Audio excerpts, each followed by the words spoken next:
Thank you, ladies and gentlemen. It's a deep honor to be invited to speak to you today, and I think this particular slot that I've been asked to speak at is appropriate. And in some senses, I'll be reiterating much what Erin was speaking before, but she hasn't stolen my thunder.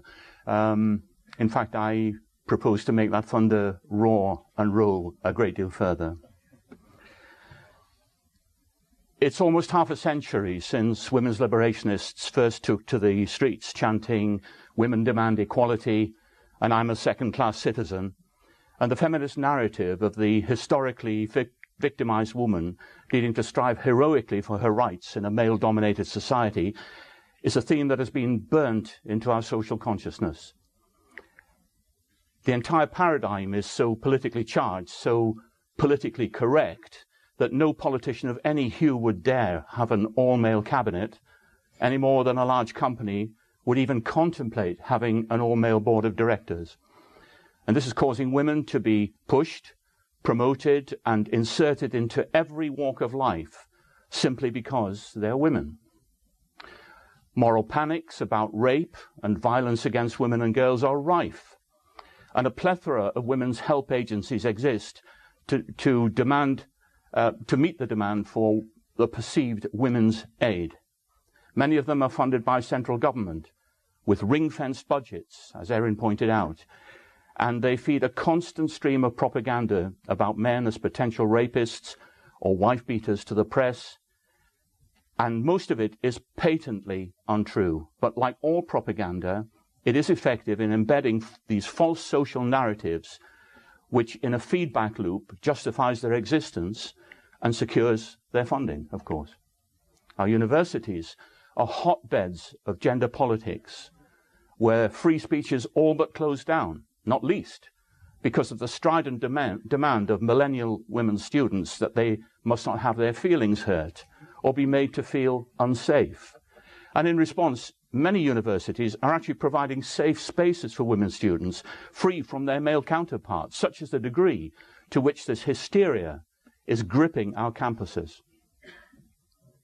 The alleged pay gap is constantly being promoted by feminist-dominated think tanks, by politicians, and even heads of state, such as Barack Obama, who couches his message in terms of women only earning 77 cents for every dollar a man earns. Others say women are being forced to work effectively for nothing from the 9th of November until the end of the year. And this is always portrayed as discrimination, despite the fact that an average woman in her lifetime will undoubtedly earn less than an average man simply because she's likely to have children, which causes her to take career breaks and then make work-life balance decisions. However, feminist campaigners will not allow these explanations, insisting that women are being actively discriminated against. Even inadvertent slips of the tongue about women are instantly met with a storm of hysterical protest from female MPs, from women's advocacy groups, and women in the media who allege sexism and misogyny with an alacrity that seems to know no bounds of reasonable behavior. Character assassination and premature career termination, even of highly eminent people like Sir Tim Hunt, for example, await anyone foolhardy enough to speak truth to the power in the land that feminism has now become. And this has created such a climate of fear that it has closed down rational social discourse about women's changing role in society as effectively as any totalitarian regime has done in the past. Kevin Alfred Strom once said, "To learn who rules over you, simply find out who you are not allowed to criticize." However, I'm doing just that. I want to try to bring clarity and truth to what is happening to our society under this deeply divisive totalitarian ideology, which, like a wrecking ball, is tearing us apart and dividing us along a fault line called gender. My principal thesis is that despite feminism claiming as its credentials the liberal Enlightenment ideals of freedom and equality of opportunity, it is a masquerade beneath which lies a much darker agenda, one that is being worked out by an ideologically driven elite, which is anathema to everything Western democracies stand for. In 1970, Germaine Greer said this: "Women's revolution is necessarily situationist. We cannot argue that all will be well when the socialists have succeeded in abolishing private property and restoring public ownership of the means of production. We cannot wait that long. Women's liberation, if it abolishes the patriarchal family, will abolish a necessary substructure of the authoritarian state, and once that withers away, Marx will have come true willy-nilly. So let's get on with it." Influenced by academics such as Greer, who have colonized our campuses, turning them into virtual madrasas of radical feminist theory, a small but influential cadre of highly politically motivated former women's liberationists has succeeded to a remarkable degree in implementing what she was expressing. For more than 40 years, through politics, the media, and other key social institutions, these ideologically driven women, and it has to be said, men of the same persuasion, have been at work behind the scenes, gaining control of the levers of social and political power, and inexorably changing social policy, the law, and ordinary people's lives to conform us all to their dogma. Greer unequivocally located feminism in the Marxist milieu, and it is a fact that most of the early women's liberation movers and shakers embedded their theories there too. In the 1848 Communist Manifesto, Karl Marx and Friedrich Engels, in rhetoric dripping with mocking sarcasm, openly stated that the aim of the communists was to abolish the bourgeois institution of the family. This is what they said. It's there for anyone to read. Abolition of the family. Even the most radical flare up at this infamous proposal of the communists. On what foundation is the present family? The bourgeois family? On capital, on private gain. In its completely developed form, this family exists only among the bourgeoisie. But this state of things finds its complement in the practical absence of the family among the proletarians. They also declared war on marriage, also bourgeois according to them, mockingly mimicking the alleged bourgeois, saying, "But you communists would introduce a community of women," screams bourgeoisie in chorus. Nothing is more ridiculous, they say, than the virtuous indignation of our bourgeois at the community of women which, they pretend, is to be openly and officially established by the communists. The communists have no need to introduce community of women. It has existed almost from time immemorial. At the most, what the communists might possibly be reproached with is that they desire to introduce, in substitution for a hypocritically concealed, an openly legalized community of women. And their approach to children and parenting must not go unremarked either. "Do you charge us with wanting to stop the exploitation of children by their parents?" they say. "To this crime we plead guilty. But you say we destroy the most hallowed of relations when we replace home education by social. The communists have not invented the intervention of society in education. They do but seek to alter the character of that intervention and to rescue education from the influence of the ruling class." So this is what society looks like after 45 years of feminism. Marriage, once the committed union for life of a man and woman, and the key institution that guaranteed social stability, has been deconstructed, redefined, and all but destroyed. Almost half of marriages will end in divorce, typically after only 11.4 years. 3 times as many women as men initiate divorce. Marriage has been replaced by a legally uncommitted union of 2 equal partners, just like in the communist proletariat, in which technically illegitimate children are being born wholesale, and which has an even worse prognosis of lasting than marriage does. The social role of the mother has been changed. Once the bearer and nurturer of young children until their emerging viability as teens, women, cajoled into being able to have it all and to lean in, now combine career with childbearing and upbringing, attempting to reconcile an impossible set of roles, and often unable to give their best to any of them, least of all to their children. The ready provision of maternity leave and the increasing provision of childcare allowances from state funding is manoeuvring mothers into leaving their children's upbringing in their most crucial formative years to strangers. Politically correct childminders operating in what amount to state-funded nurseries are taking over the role of shaping and forming our future generations according to broader societal values rather than the values of their own parents. And this is what totalitarian states do. Under successive interventions from governments of all political hues, women have been co-opted into the means of economic production.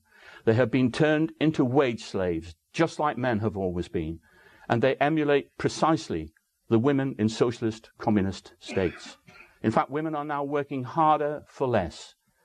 As figures released by the ONS show, although they are roughly half the workforce, they still only contribute about 28% of all income tax, compared to men's 72%. Women en masse are being used as working drones.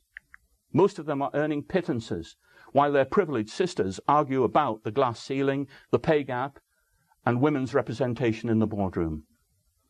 Elite feminists with their social agendas have even reworked the idea of what constitutes a normal family. For example, Harriet Harman, as far back as 1990, in a report which she co-authored with Patricia Hewitt, another prominent Labour feminist, said, "It cannot be assumed that men are bound to be an asset to family life, or that the presence of fathers in families is necessarily a means to social cohesion." Excuse me? This is utter nonsense, but it is now widely accepted dogma, particularly amongst the political classes. You see, the process is simple. If you remove the interdependence of men and women, you will destroy the institution of lifelong marriage as one flesh. If you destroy that, then the fall of the patriarchal family will automatically follow. Then the way is clear for a new social order to be constructed. In this case, cultural communism. And that is precisely what the women's liberationists and their fellow travelers and acolytes, now called third-wave feminists, continue to seek in what is undoubtedly a sustained campaign to bring about permanent social change. There's more. Marx argued that the very essence of the relationship between men and women was between the strong and the weak, and that the natural dichotomy between the sexes was the same as the dichotomy between the bourgeois and the proletarian, and therefore part of the class struggle. This is the true nature of the fight between women and men that is rampaging through our society today, from parliament to the breakfast table. The openly legalized community of women has come about. People might think that's a good thing. Whatever. It's undoubtedly one of the core principles of communism. And we see that in action today in Cuba, in Vietnam, in North Korea, and in our own societies through feminism. Friedrich Engels argued, without a shred of real evidence incidentally, that women had been a separate social group from time immemorial, claiming that in early hunter-gatherer societies, they only shared possessions, resources, responsibilities, work, income, and decision-making with men on a non-hierarchical, loosely bonded, sexually uncommitted basis, and that the children they bore were the responsibility of the community, not their biological parents. Does this resonate with you, perhaps, about our current society? Even if what Engels said was true, does that not tell us that we have regressed, not progressed? Do we want to be a hunter-gatherer society? This precocious, morally corrupt, unmarried and very wealthy young man, the frock-coated communist, as Engels has been called, a cotton mill owner by inheritance and still in his 20s, declared marriage to be a morally corrupt, singularly bourgeois institution that subjugated women. He called it a conjugal partnership of leaden boredom known as domestic bliss. And all of this returned in the 1950s in Betty Friedan's seminal book, The Feminine Mystique, which is required reading on university gender studies courses across the world. According to a list published by the University of Maryland, Baltimore County, in the US alone, there are 777 out of an estimated 2,600 colleges and universities, that's around 30%, offering every level of study in gender and women's issues, from university certificates to full doctorates. In the UK, there are 34 universities and higher education institutions out of an estimated 280. That's about 36%, near enough the same proportion, doing the same. And interestingly, of the 333 universities and Grande École in France, only 5 offer a gender studies course. That's 0.3%. And one of those is the American University in Paris. You know, maybe the French have a far better understanding of égalité than the rest of us. More crucially, in his later book, The Origin of the Family, Private Property and the State, Engels said this: "The overthrow of mother right was the world historic defeat of the female sex. The man took command in the home also. The woman was degraded and reduced to servitude. She became the slave of his lust and a mere instrument for the production of children. In order to make certain of the wife's fidelity and therefore the paternity of his children, she is delivered over unconditionally into the power of the husband. If he kills her, he is only exercising his rights." Have we heard this before? In the feminist-driven domestic violence agenda, perhaps? Engels advocated what he called sex love. As he put it, a virtual model of sexual relations between men and women, arguing that there was no point in marriage without love and that men and women should only marry for mutual affection, not for social security, property, or social betterment. Yet all these things have been for centuries and remain, if the truth be known, the underpinning rationale of marriage. Both ways, incidentally. He also said that if sex love was to die or become supplanted by a new passionate love, separation is a benefit for both partners as well as society, and the contract should be able to be terminated painlessly without the couple having to wade through the useless mire of divorce proceedings. Well, I think at least he got that last point right. These were outlandish ideas in the mid-19th century, but they found their resonance after the Second World War in the so-called swinging 60s, when no-fault divorce was introduced both in Britain and in the US, in our case enacted by a Marxist Labour government under Harold Wilson, and it ripped up the traditional social contract between men and women, unleashing a tidal wave of divorce. Combined with other factors, not least the pill, and abortion virtually on demand, and an abrupt end to prosperity due to a seismic shift in our economy from a manufacturing base to a service one, a perfect storm was created in which the Marxist revolution that was women's liberation seized its moment to foment the gender class war in which we are all now embroiled. I know, because I was there. I lived through it all. I'm an eyewitness. It was my generation that was in the vanguard of all of this. What is the most effective way to bring about a revolution? Perform a coup d'etat. You take out the head of state. What is the best way to revolutionize the family? Do the same to its head, the father. That is the true meaning of the feminists' attack on what they call patriarchy, which literally means the rule or authority of the father. Feminists hate patriarchy. Everything they do is designed to overthrow it. And why? Well, Germaine Greer spelled it out. To destroy the family, the necessary substructure of the authoritarian state. She was just echoing what many of the movers and shakers in the early women's liberation movement were also saying. And there's another reason. A surprising number of them had relationship issues with their fathers, not least Greer, or with men. And they made the personal political.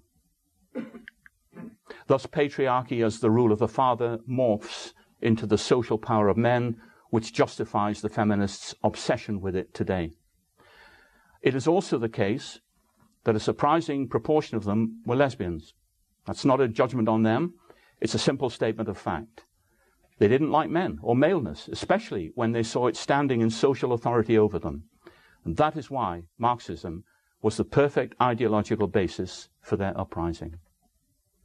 What these women wanted was to wrest overarching political social power from men, and they wanted a return to Engels' mother right, a matriarchate one in which inheritance passes down through the mother's line, not through the father's, one in which women effectively rule everything and around whom everything revolves. And that is what we see today unfolding before us. Feminists in power are now overseeing the systematic removal of fatherhood from our society, not least through the power of the family courts, in which feminist ideology, disguised as political correctness, of course, works like a virus in its operating system. Every day in Britain and the developed nations across the world, draconian decisions about fathers' access to their children are being made that serve only to eliminate fathers from their children's lives, replacing them with a new dad, or more likely, no dad.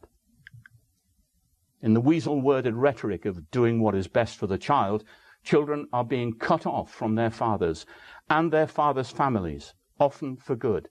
Their natural inheritance through their father's line being dispensed with by a state apparatus that stands all too ready to step in and fulfill the role of the father whenever it becomes necessary. And the damage this is doing to children is before us all, hidden in plain sight. According to Sir Paul Coleridge, retired senior judge of the Family Courts Division, a third of all British children are currently caught up in the family justice system. That amounts to approximately 3.8 million, a figure that is uncomfortably close to the 3.2 million children who are judged to be living in poverty by the United Kingdom Department for Work and Pensions. This is the outworking of the new one-parent matriarchies. Children are being passed like parcels, often between warring ex-spouses, both of whom are pursuing their individual careers, their care and upbringing being parceled out to whomever has the time or the inclination to care for them. Mothers who are invariably granted custody of children are routinely flaunting access granted to fathers, and judges turn blind eyes to it, sitting on their hands when it comes to enforcing their own orders. Hundreds of thousands of children now live in so-called blended families, often thrust against their wills into a jumble of step-parents, half-brothers and sisters, and assorted non-blood relatives, and all too often permanently deprived of their natural kin on their father's side. But here's the kicker. Approximately 1/5 of those children caught up in this mess will lose all contact with their fathers for good, according to Nat Sen, the research group funded by the government's Economic and Social Research Council. And that figure has been put at around 1/3 by Mish Kondareya, a leading family law specialist here in London. That represents between 130,000 and 213,000 fathers at any given time.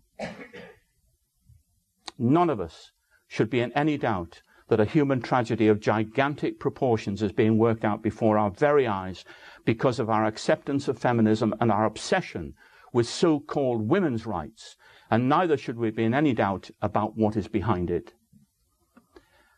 You see, when the nuclear family ceases to be the primary unit of society, when marriage between heterosexual couples ceases to have any meaning, when men are excised from their rightful place as the head of the nuclear family, when women are not committed to one man or to his support for his children, when home life becomes redefined to a broader, boundaryless concept, when women rely on the state as their support, when childcare is subsidized by the state, when people are hired to do the job of childcare whilst mothers work, when the legal legitimacy of children has no meaning, when the right of the child to have access to its natural father or even know his identity is dispensed with, then the ideas of Marx and Engels have found their social expression.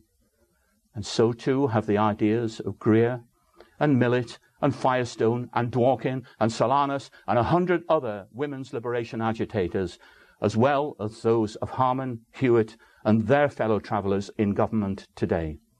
When these things happen, a different form of society comes into being, one where the state becomes society, and socialism, or even Tony Blair's socialism, becomes its dominant ethos. And this is precisely what Margaret Thatcher warned us against when she said, there is no such thing as society, there are individual men and women, and there are families. And no government can do anything except through people, and people must look to themselves first. It's our duty to look after ourselves and then look after our neighbour. Mrs. Thatcher adamantly resisted the extension of state funding for childcare after having visited the USSR and having been desperately saddened to see little children being dropped off at nurseries by their mothers who were being forced to go out to work.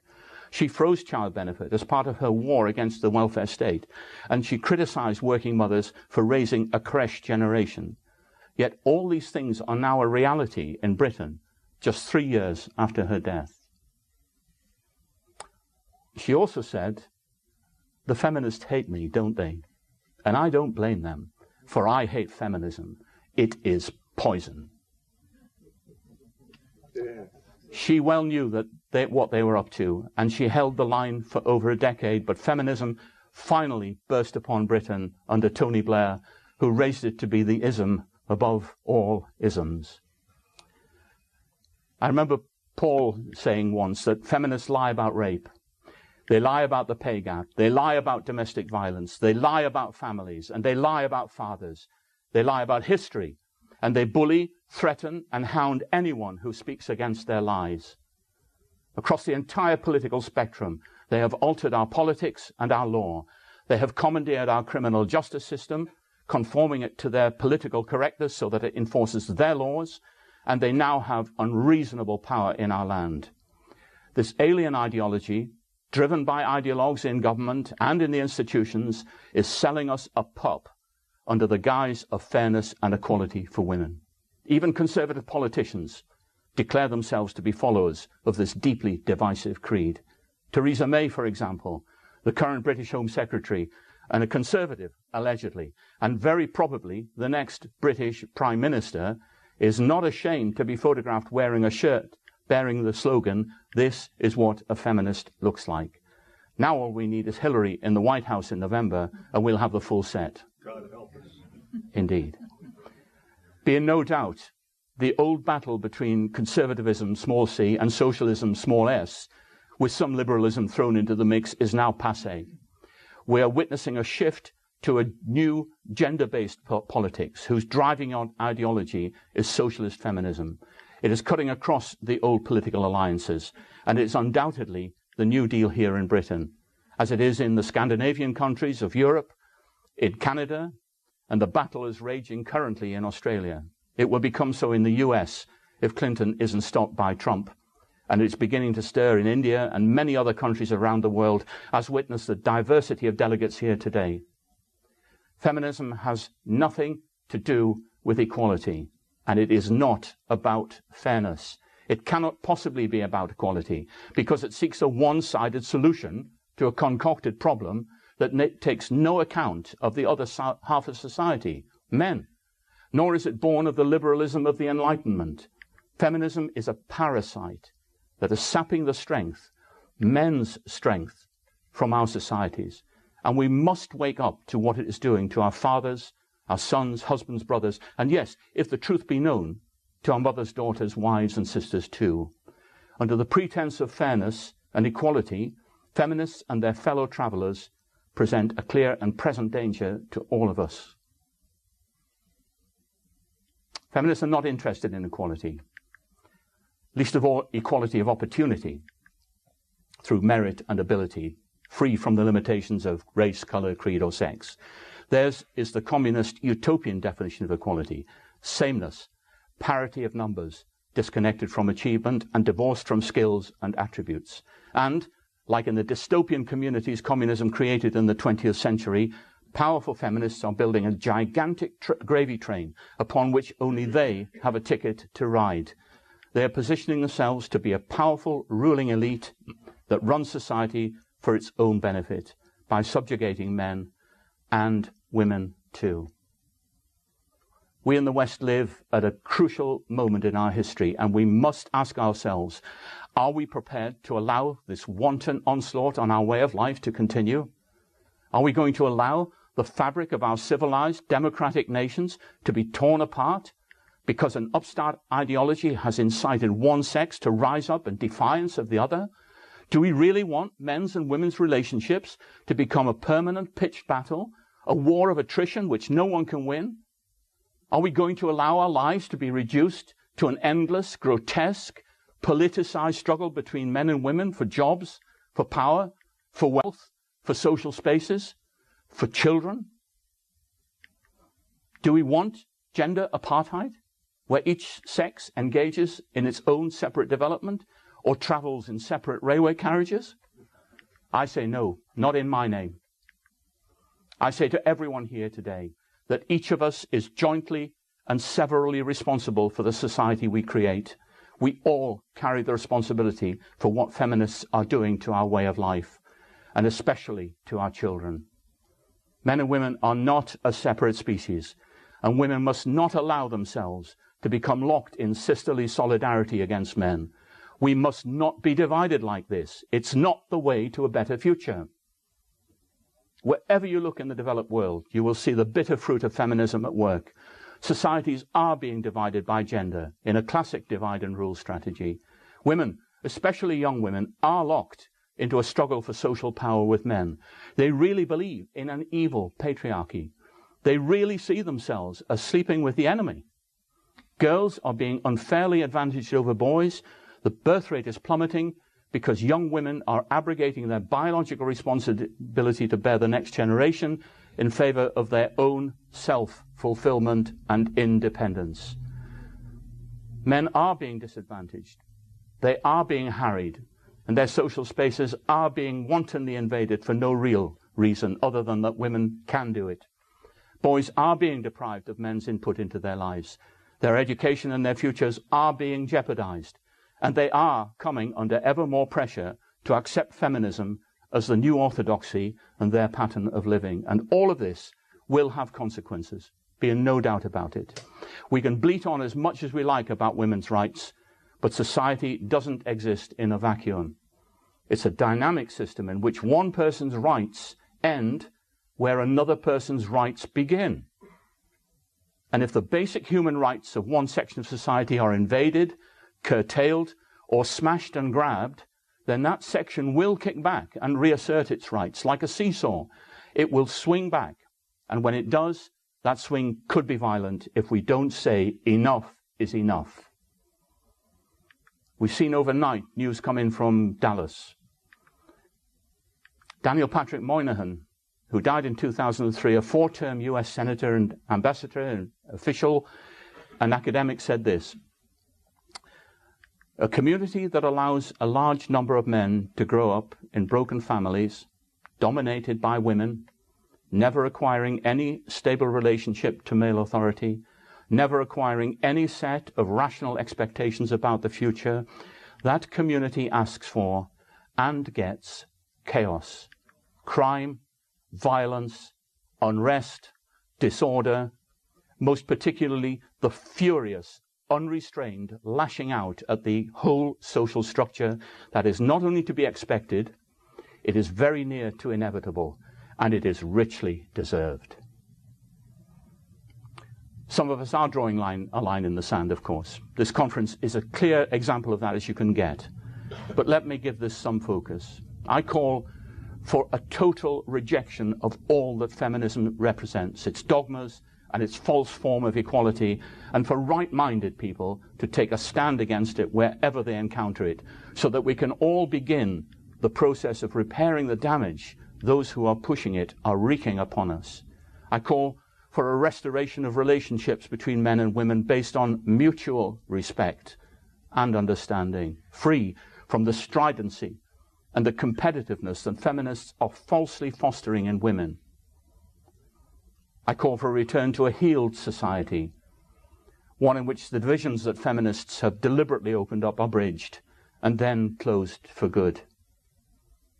I call for a return to a society where the real family, based on stable marriage between a man and a woman, for the procreation of children to be brought up, as the traditional marriage service puts it, to become the norm again, and for that to be not only encouraged, but supported by the state and by the law and social opinion, so that people are not only enabled, but encouraged to see to it that future generations are brought up to be fully equipped, fully competent, socially engaged citizens.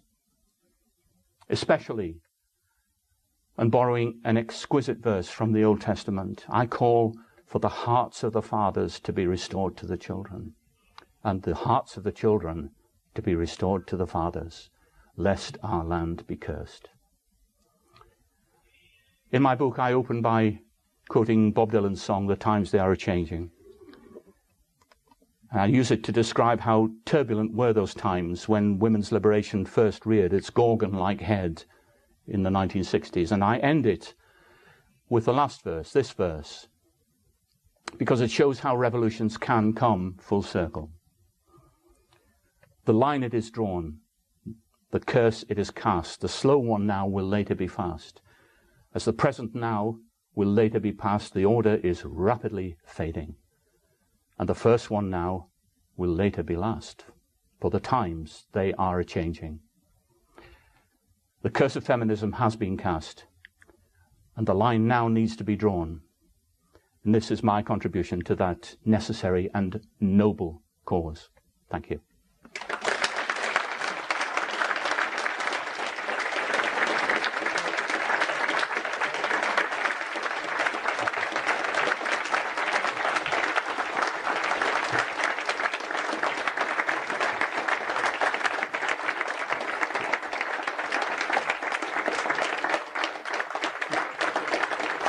Thank you.